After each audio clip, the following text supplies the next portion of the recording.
I just get those that have spoken, the panel, to come up and sit behind me? You don't have to go from 0 to 100. There are small things you can do to gain feedback that direct your kind of practice as you go, as opposed to designing, you know, your kind of outcomes framework that asks some usually practitioner administered questions at the end, and at the start and at the end. Yeah. So it's actually just integrating evaluation into your practice session by session. Thank you. What would you... So many things. Yeah, no, but you've been in the thick of this really important work here in Victoria around common elements. We didn't have it before. 2 years, I think, we've been working with you guys on this.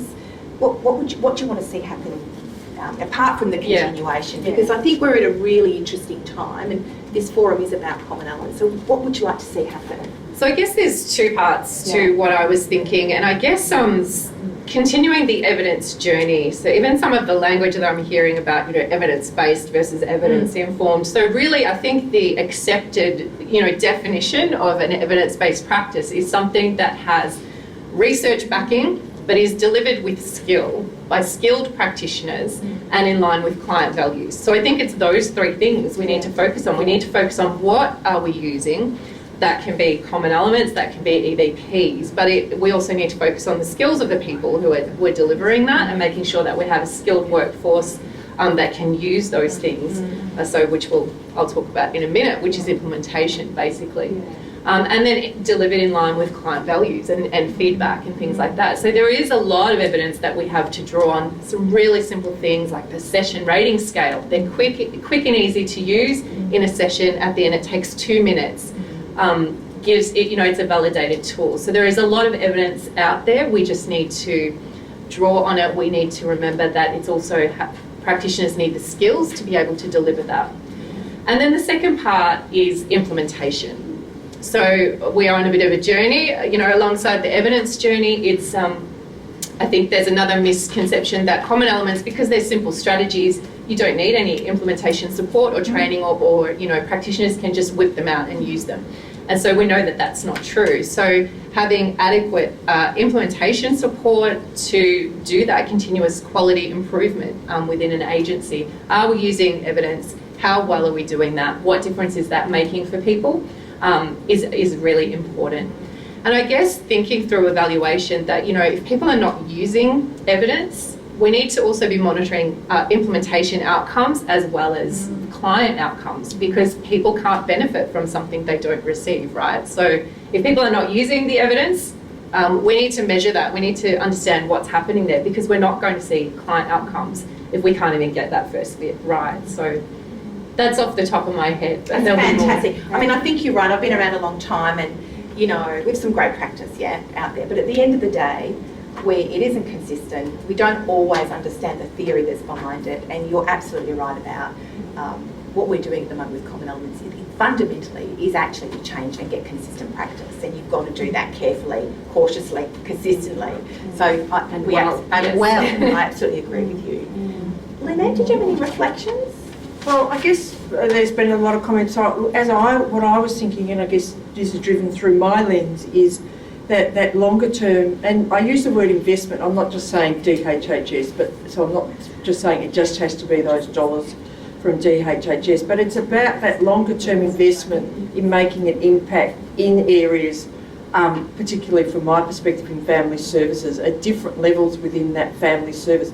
So not just at that child protection end, but at the earlier end, in the middle end, at targeted audiences with cohorts within those family services areas, so that we can, I don't want them to be guinea pigs, but, you know, so that we can start to learn even more around what we're doing, so that we can develop a broader range of elements that, depending on who that cohort is, that we're able to apply. And maybe we'll have people who work for our organisations that are really good to work with this particular family, or others that are really great working this sort of family group. But at the moment, I feel like it's in family services, we treat them all as the same one big cohort, but there's all different ones in there, and just that opportunity to develop and think about that, and not solve it in the next 12 months, but just to start thinking about what is it that we can do better using elements, using frameworks, using whatever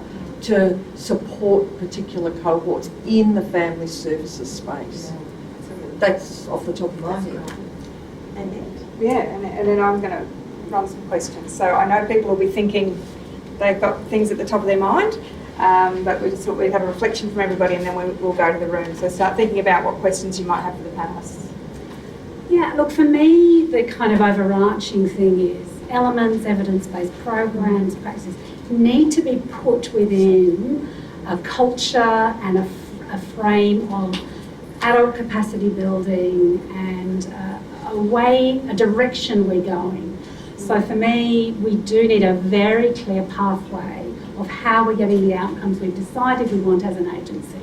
Because this client feedback stuff and involving clients in decision making, that's a real worry if we just do a whole lot of surveys and then for another 20 years we just put that aside and don't change our practice. So the intentional aspect for me comes in this overarching framework, which I have found to be a useful, this is not, all these things are really important that we're talking about today. Yeah. But I think having organisations being intentional and purposeful, particularly at senior management level, like Lynette's saying about, I want to drive our organisation to be like this, and these things are going to help. Yeah. And if they're taken in isolation, they don't always add up and cascade up to a direction that the CEO and the senior management are really clear on. Yeah. And that in turn really supports staff to come on board.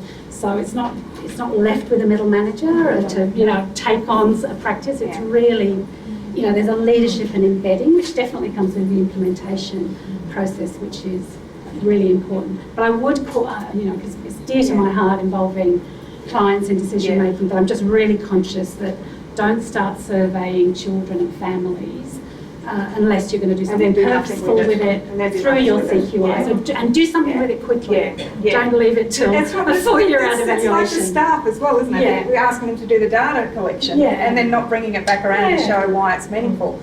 So I know everybody's got some burning questions, but I did want to just make a comment about the reframing of the parenting. I love that. Does anybody else love that?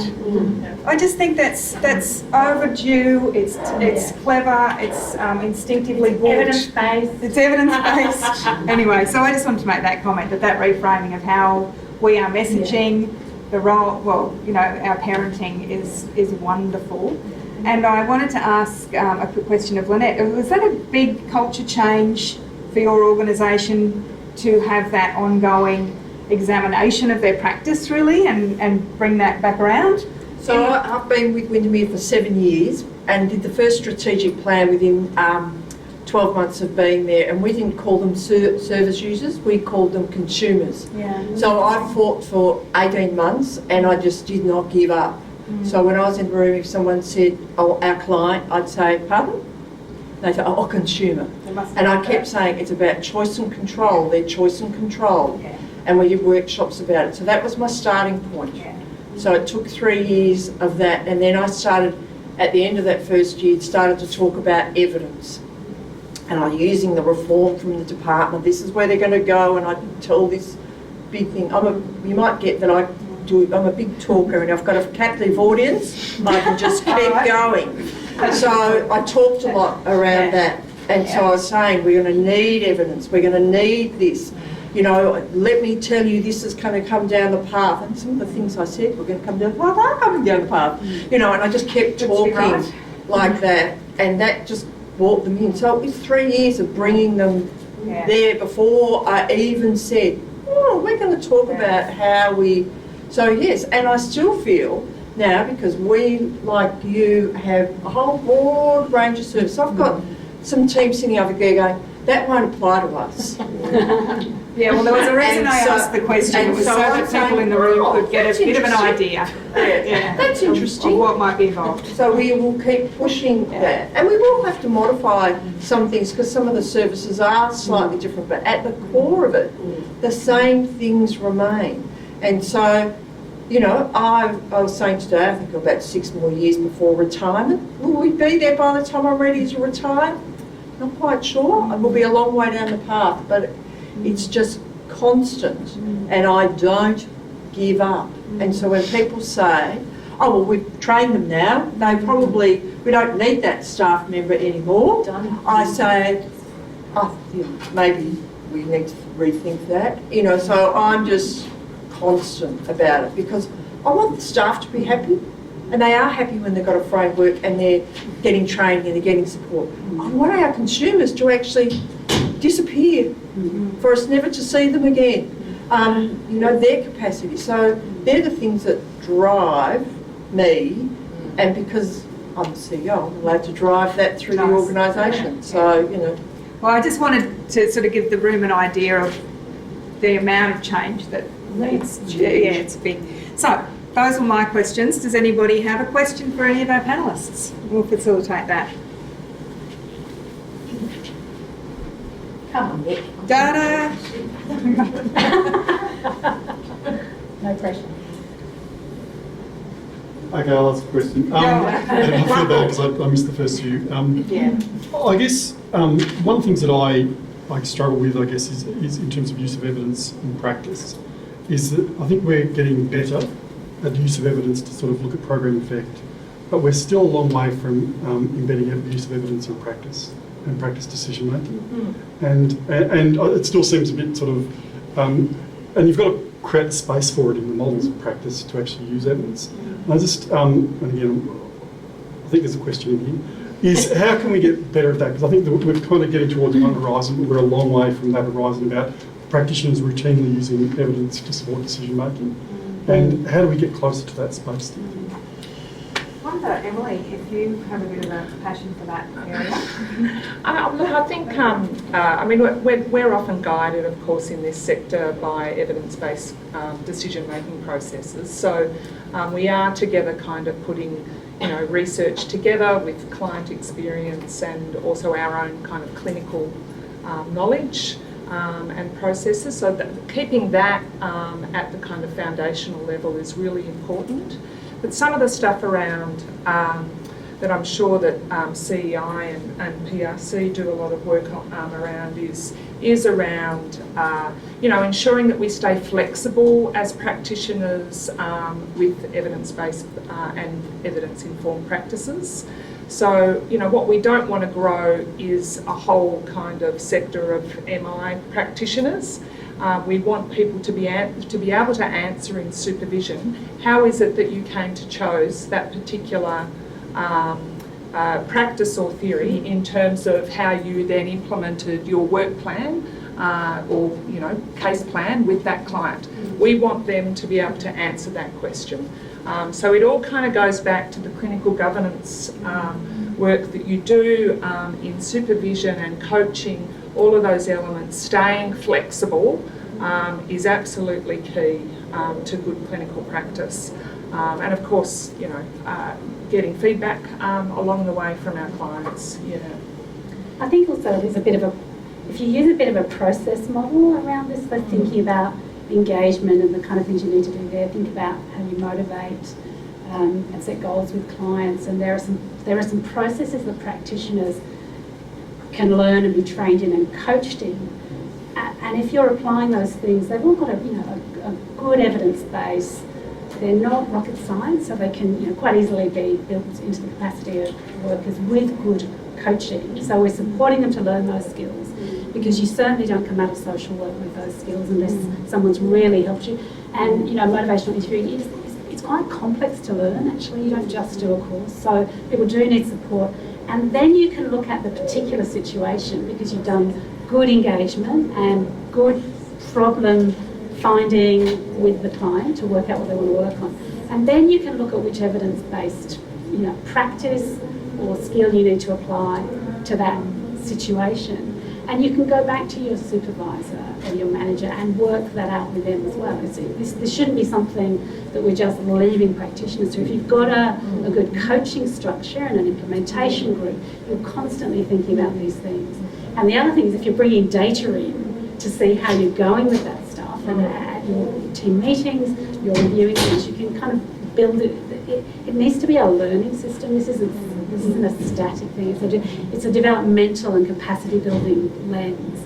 But I think that process view of evidence is probably the way we've gone more recently, as quite helpful to then look at what are the programs or practices that we can insert within this process to help this particular family. So it's got some flexibility, but it's also got a fair bit of rigour within that flexibility as well. So I don't know if that answers your question, but yeah.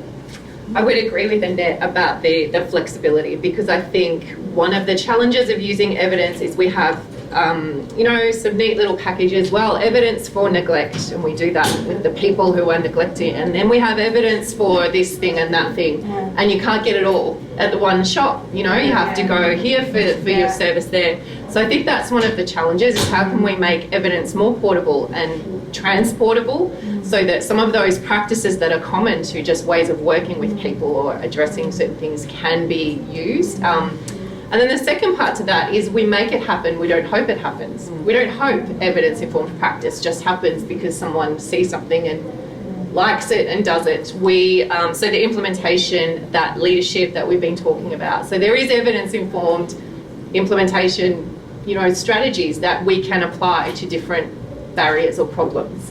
So that information is also out there, and we should be using implementation science in how we address barriers to using evidence. And from a practical perspective, we've just got, like I've got this lovely diagram. Can we have a look at that? Oh, it's lovely, isn't it? But it's all the different meetings and all the different sessions of reflective practice. Yeah. I mean, I have to confess I haven't been to any of them because I just haven't, but I will start just popping in. They love it when I pop in.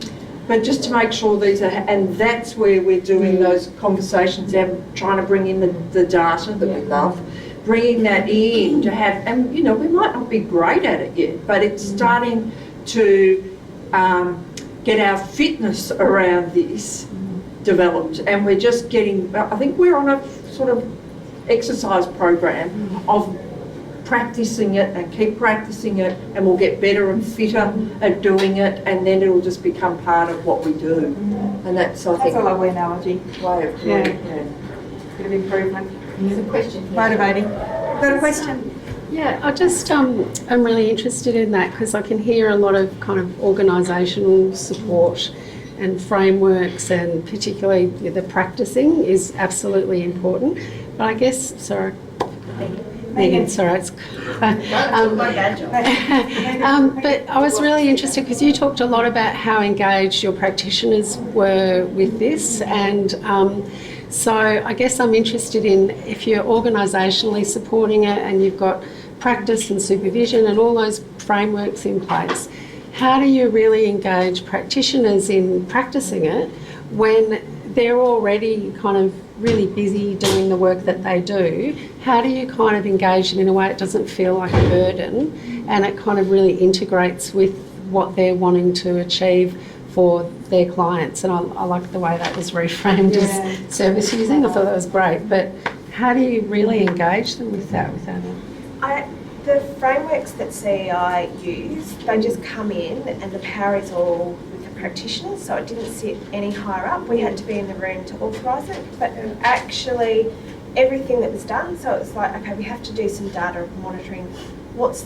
How do we fit it into what you already collect, or what can we do? So there was at any time, there was no one, because one of my bad habits is, you have to do this, here, fill this out, and then somebody usually taps me on the shoulder and goes, actually, you need to integrate that a bit more. And I think that was where CEI's skills really came in really well, and I learned a lot in that space of just kind of going, we can't give them any more to do because they're already overburdened, they feel overworked, they feel burnt out, but actually giving them the power to say yay or nay to things was really important. Also, And it sounds really point, I was going to simple, say, to your but- point about valuing it too, and having the managers value it and practice it Yeah. and model it. And I'm is just channeling, also we've been doing a lot of work with very Leslie in New important. South Wales, and if Catherine Wood was here, she'd be channeling what's happened there for them is they've sunsetted a lot of burdensome practices and referrals and kind of fairly ineffective ways of working with families. They've sunsetted those, and so there's certainly in implementation a point at which you feel like you're doing two things. Yeah.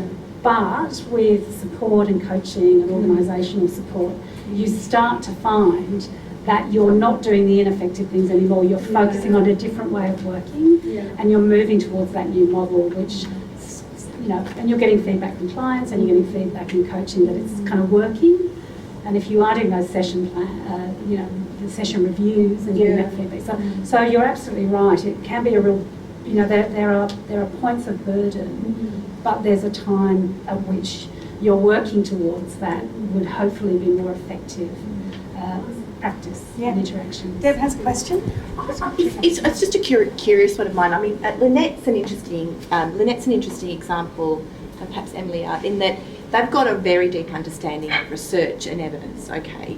But I'm just wondering from those, you know, the Robins, the Jesses, the Melindas, you, Annette, from a leadership point of view, what's really required? So it isn't just about, I want this to happen, because there does need to be, you know, leadership still need to have a language, an appreciation of the use of data and the sources of data that they might want people to use.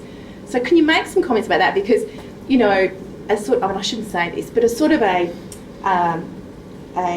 CEO that doesn't even understand that language, are they going to be just as effective if they're motivated? They go, we want to do this. So I think that, you know, whether it's the workers, the managers, etc., we're teaching them, we're skilling them up. But what do you need to see in a leader who's leading an organisation? Do they need to know this stuff a bit more? Or can they just be completely content neutral? Have a go at it. That would be fantastic, because I actually think there is evidence around what is needed. What is the So really there's two kinds of leadership around, you know, getting an innovation embedded or into practice. And so the first kind is the technical leadership about understanding what it is that you're doing. So there is some level of understanding what I'm about to do or what I'm asking. So, you know, what's needed, what kind of systems might be needed to support that. But then there's also the people like that adaptive leadership, which is just like, yay, we can do it. It's all right. We'll figure it out. So it's somebody who might not know a lot about the technical of, you know, detail of what the practices are and how we're doing this, but they can solve problems. They can motivate teams. They can get people together. They can be persistent, you know. So there are those two kinds of leadership that are really critical, and you need both.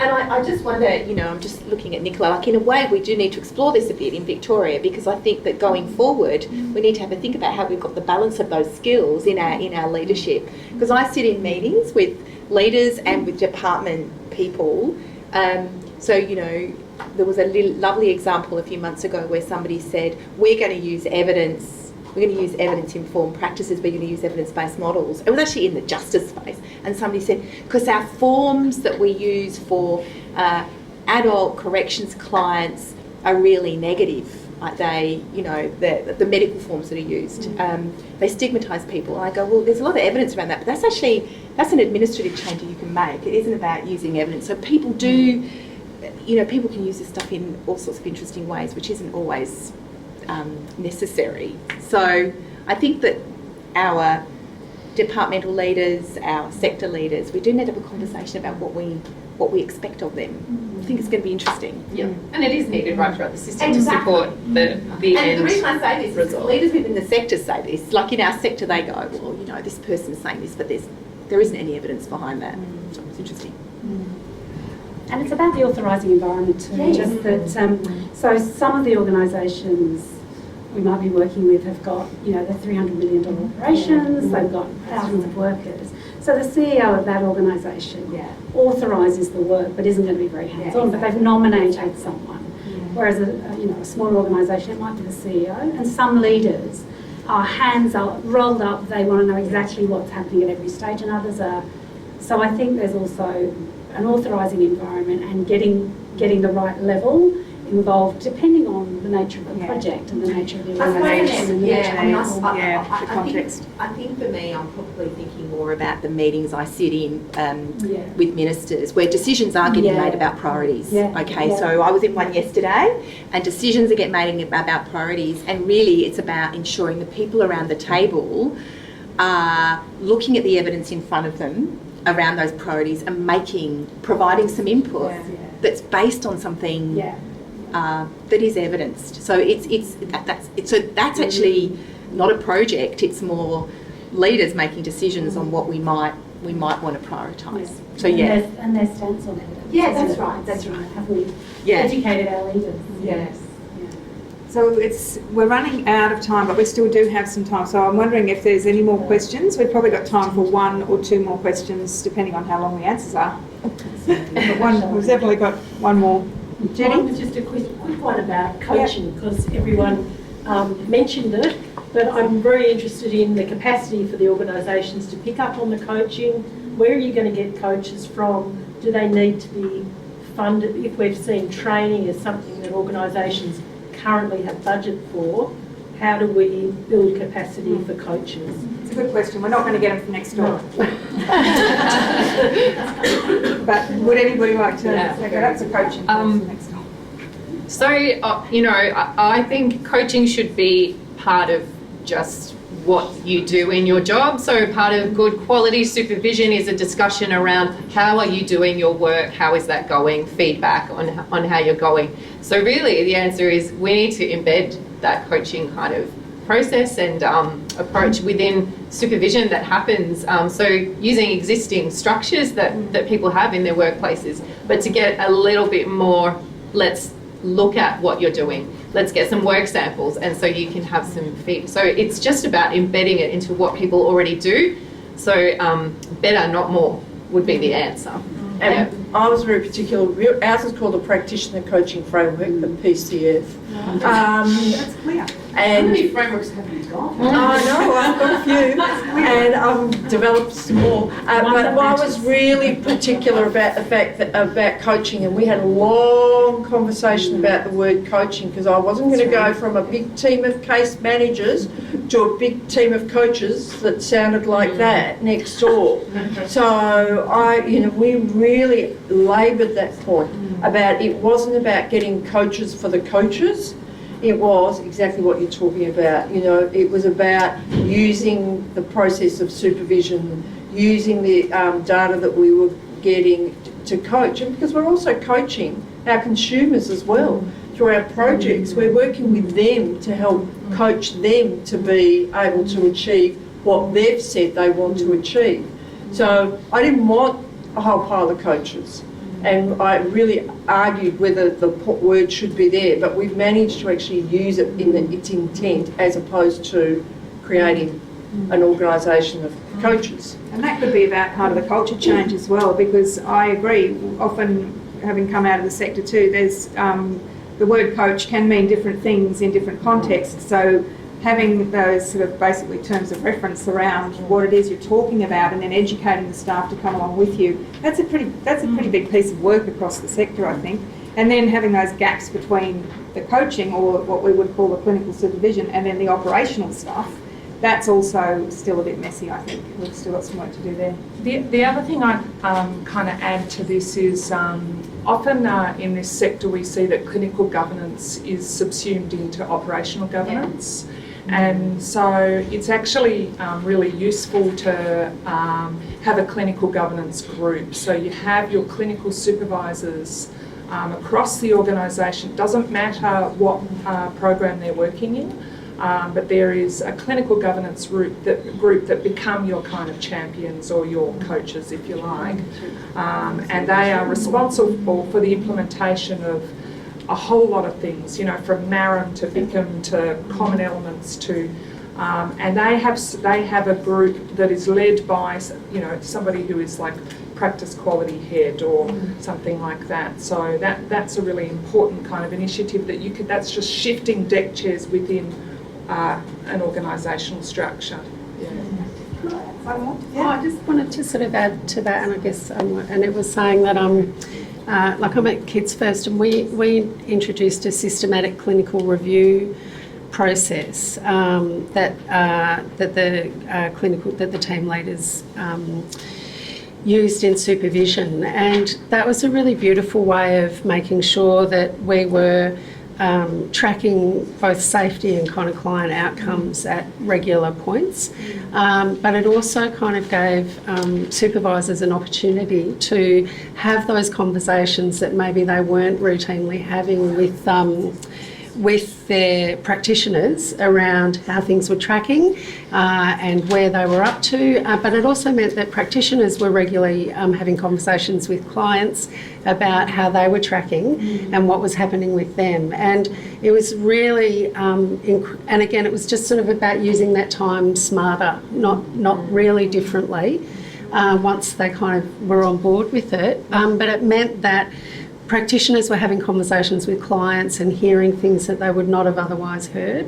And it meant that practitioners felt very contained by that regular check-in with their supervisors. And supervisors were much more on board and aware of what was happening across so it was a really lovely kind of, integration up and down in terms of managing safety and also keeping track of outcomes. It works really well. I think that's a really neat segue into our wrap up actually, because what I want to say, unless there's more questions, but I want to get people out on time because I want to respect your time. We've got the knowledge. We've got the knowledge. We're hearing about all these amazing things that are happening, and what we want to do in the open portal and in the Research to Practice Hub is really try to harness some of those things so we can do some of that knowledge sharing. So on that note, I wanted to say very, very, very big thank you for everybody who came today, and I just want to hand over to Deb so she can do the final wrap up. Sure. Thanks. So can we thank them?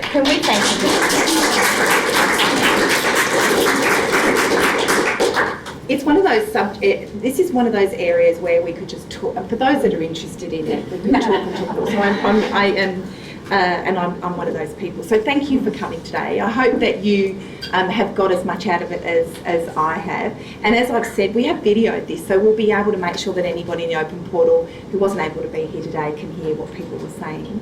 Incredible words of wisdom in our panel, and different vantage points, but to solve the same problem.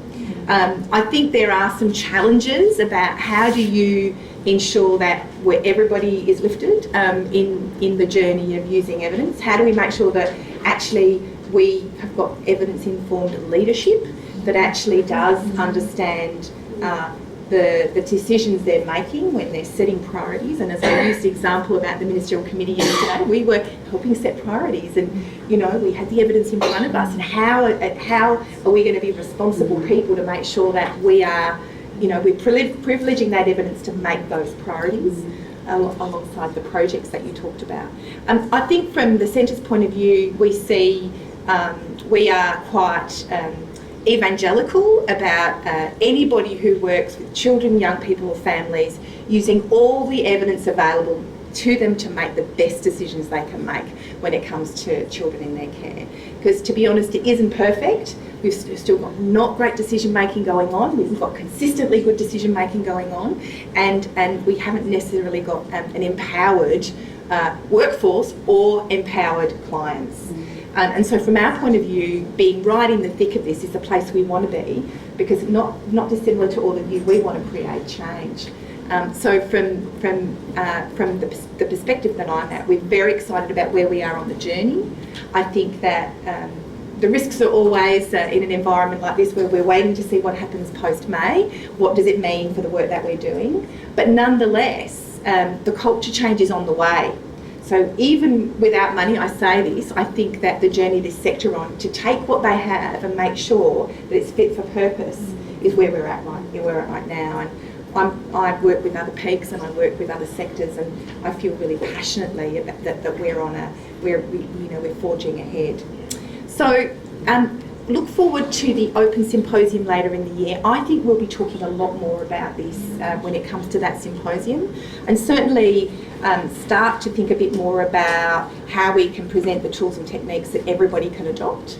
And I want to thank Catherine, who this has been a nerve-wracking experience for her today, given the people next door who've been coaching away I want to thank you, Catherine, because I know it's been really, really nerve-wracking. So I think there's still food. Is there still food There's out still there? there's fruit and a little bit of cake left over if people would like to take some on the way home. The other thing for us is anything that came out of today, notes and those sorts of things that we can make sure that we send out to you by email, we will. So thank you. Thank you for coming. Thanks for coming.